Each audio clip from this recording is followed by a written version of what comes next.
Hi everyone, it's me, Tim. Today I want to talk about career plans. Career plans are interesting. I was never good at making them. Some of you may be surprised, some of you who've watched many of my 700 videos won't be. I fumbled my way through my career. Opportunities arose that I was just in a good position to take, but I didn't actually seek them out. I usually thought very short term. What am I doing on this game I'm working on now? To the point where I rarely even thought about a sequel. Didn't think about a sequel to Fallout while I was making it. Didn't think about a sequel to Arcanum while we were making it. I rarely thought long term. I'm talking 5 or 10 years in the future. That was just not in the Tim brain space. By the way, I've never been good at financial planning either. But apparently, according to my financial planner, that you can start at any age, which is good to hear because I'm old. But I love asking new developers what their career plans are. Just because I'm often just curious where they think they can go and what their take is either at that company or the industry in general. And I would say 9 times out of 10, probably 95% of the time, the answer I get is extraordinarily short term. Like they think I'm asking where they want to be next year or after this current game ships, and I'm really asking them, no, what do you want to do with your whole career? I mean, I've been doing this for 45 years. Where do you think you'll be in 45 years? And all of them just go, I have no idea. I don't know. So now, to elicit more interesting answers, I usually ask developers, what's your 2, 5, and 10-year plan? Because that's very specific and it forces them to think about those. And let's go through them in order, and I will talk to you about what I mean by the question and maybe what kind of answers I get. So when I ask, what's your 2-year plan? What I'm really asking people is, what do you want to do after this game? Because most games take 3 to 5 years to make. So if I'm asking for 2 years, especially if we're at least halfway into the game, I'm usually saying, hey, this game's going to end in a bit of time. What do you want to do after it's done? I usually hear talks, in addition about DLC and sequel, I usually hear about promotions like, well, I'm a junior, I'm hoping to be a staff. Sometimes I hear about classes they want to take. Obsidian has a really cool program where they reimburse you if you want to take classes. I often hear too about learning new skills. The art department has drawing classes. They bring in models or they practice live drawing or whatever and try to teach new skills to the artists. So I usually hear about that. That's what people think about when I ask for 2 years. Tends to be very specific.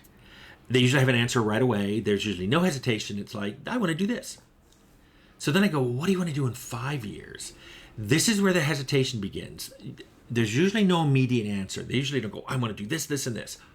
And a few of them do, but most of them, the vast majority, there's this hesitation and they think for a second. And then usually they say, well, by that time I hope to be a senior.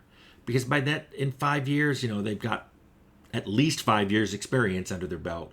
They hope to be a senior, which means they get to make a lot of decisions about the games they're working on. And they also may get to manage a few people, so they get some experience doing that. Sometimes they specifically say they want to be a lead, but this has become rare, and it's becoming more rare. Over the last decade, maybe 2, fewer and fewer people say they want to be leads. And I've had several people actively resist being leads. Like after they've been a senior for a while and knocking it out of the park, we're like, we're going to put you senior. We're going to put you as a lead on the next game. Nope, don't want that. Which can be frustrating when you're trying to staff a project and you have everybody who wants to be seniors and nobody who wants to be leads. But in addition to that hesitation I get for even asking the question where you want to be in 5 years, I often am just told, I'm not sure. I haven't thought about it. And that's when I usually tell them, I didn't think about it either.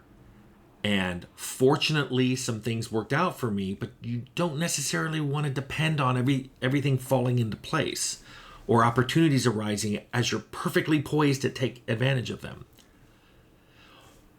Then when I ask, where do you want to be in 10 years, that's when I get a lot of hesitation, a lot of, I don't know. In addition to just saying, I don't know, frequently people tell me reasons not to have plans. They tell me why they don't make plans 10 years in the future. And it's usually either the industry is changing so wildly that they don't want to make plans, or that they feel job insecurity is so low that they don't want to make plans. Personally, to me, both of those are reasons to make plans. And it's not just because I think the industry has always been changing. I've got a video on that. I think that jobs have always been somewhat insecure, and I have a video on that. And yeah, it's pretty bad now. But that's when things are shaky, that's a better reason to have a plan.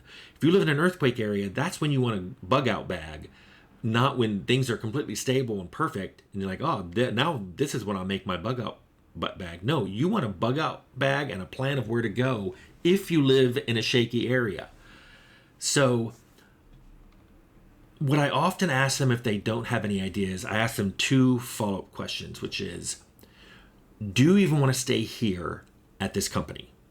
And that leads into discussions of what opportunities they think the company's offering, and whether they will ever get the skills needed to take those opportunities, how those opportunities are handed out or even announced. You know, there have been times people have come to me and said, so-and-so just got put in this position and I wasn't even told that position was available. And it's frustrating because they thought they'd be great for that position, but they never announced it. Just announced that this other person was going to be doing that role, which I see a lot of heads look at each other because they're like, oh, I would have liked that role. And it also makes you think of other companies, because people will often come to me and go, what was it like in other companies, especially now that I'm back and I've been contracting? And the first thing I tell them is the grass isn't always greener at other companies, that you may love something at this company that this other company doesn't have, and you'll miss it terribly if you go there. Of course, you may be a square peg in this round company, and maybe you can go find yourself a square company. But that leads to a second question that most people don't even think about, which is, do you even want to stay in the game industry? Have you ever asked yourself, is this what I want to do? Is this a good fit for me? And one thing you could begin with is, what skills do you have that would transfer to other industries? Like, I know how to code, and I know how to do like basic level coding in lots of different languages, C, C++, C#, assembly. That would transfer to a lot of other industries.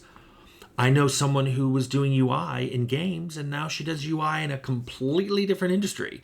And it's because that industry had software and it needed a really good user interface. And she had a ton of experience, practical experience, that she could show. I did the interface in this game, this game, and this game. And they're like, oh, we love this game. Could you do us an interface like that? So that's something to think about, is if you don't know what you want to do in 10 years, think, do you still want to be at the same place? If not, do you want to be at another company in the same industry, or do you want to be in a whole new industry? And I love talking about this with new devs, especially because it's rarely asked of them outside of their yearly HR review. Where do you want to be? Some of them are shocked when I ask. They're like, why are you asking? What do you mean? What do you want to know? Who told you? And I'm just like, I'm just curious. I have no agenda. I have no agenda.